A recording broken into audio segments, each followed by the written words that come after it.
papakita ko sa inyo paano nga ba manalo sa pusoy nang walang setup.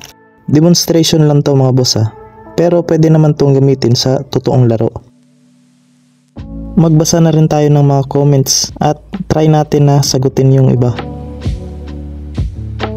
Ang simple naman ng daya mo, boss.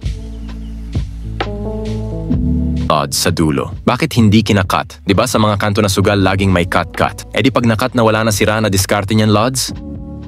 Kung sa pag-cut lang boss, meron naman din daya dyan. Lalagay ko na lang sa description yung link. Marami nang nakakalamdot niyan, boss. Kasama ko dati sa Saudi Hustler sa Baraha. Pag dumadayo kami, unang dayo namin, nagpapatalo kami. Sunod na dayo namin ubusin. Ganyan din ginagawa namin. Lala na sa Lucky 9. Kahit nakakahon pa ang Baraha, kaya niyang dayain. Okay na sana lahat kaso kalaro mo mala Manny Pacman. Dapat kung ikaw nagbabalasa, sa'yo rin pupunta ang setup. Sa video na yun boss, pinapakita ko lang na kaya mo siyang kontrolin kahit saan mo gustong papuntahin yung setup. Paano kung kakatin nila, boss? Yung pagkat ng Baraha boss, nadadaya talaga yan. Lagay ko na lang sa description yung link.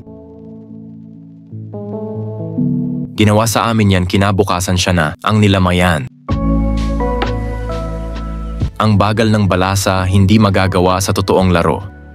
Pwede naman siyang bilisan boss, pero syempre para sa video, kailangan natin maipakita na shuffled talaga yung Baraha.